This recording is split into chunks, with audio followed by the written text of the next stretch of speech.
তোমার জুলুম যত বড়, রহমান গফফার মালিকের ক্ষমা তার চাইতে আরো অনেক বড়।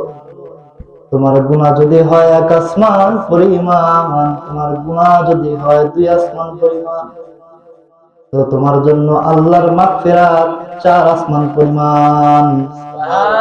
তোমার গুনাহ যদি হয় সমুদ্রের ফেনা পরিমাণ, তো তোমার রবের ক্ষমা তোমার জন্য 2 সমুদ্রের ফেনা পরিমাণ। এজন্য রাসূল বলে, বান্দা যখন তোমার গুনাহ হয়ে যাবে সাথে সাথে মাফ চেয়ে নাও। আল্লাহ তাআলা নিজেই বলে, বান্দা ইয়া আইয়ুহাল্লাযীনা আমানু, হে ঈমানদারেরা, তুবু ইলাল্লাহি তাওবাতান নাসুহা, তওবা করো এমন তওবা যেই তওবার দ্বারা তুমি বান্দা নিষ্পাপ হয়ে যাইবা। শুধুই মাত্র যদি একবার দিল থেকে তওবা করতে পারো আর বলতে পারো, আল্লাহ জীবনে কত গুনাহ করেছি, তুমি যদি ফিরাইয়া দাও, যাওয়ার আর কোনো জায়গা নেই, তোমারই তো বান্দা। আল্লাহ তাআলা সাথে সাথে বান্দার সব গুনাহ মাফের ঘোষণা দিয়ে দেয়।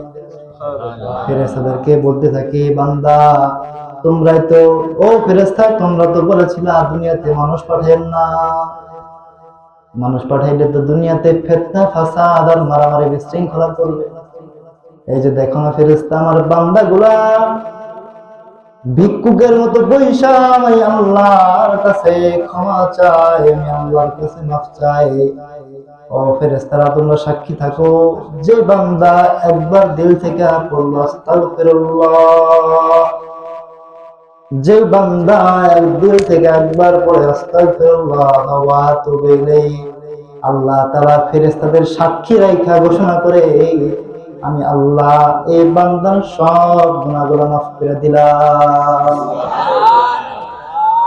যদি কোনো বান্দা 100 বছর গুনাহ করে, যদি কোনো বান্দা এমন অবস্থা হয়ে যায় 80 বছর শিরক করছে, 80 বছর আল্লাহর সাথে অবাধ্যতা করছে, নামাজ পড়ে নাই, যদি কোনো বান্দা এমন হয়ে যায় মৃত্যু শয্যায় চলে গেছে, সাকরাতুল মাউত শুরু হয়ে গেছে, আজরাইল সামনে চলে আসছে, এমন সময় যদি ওই বান্দা জবানটা নারায়া যদি বলে, আল্লাহ বুঝি নাই, মাফ করে দাও আল্লাহ।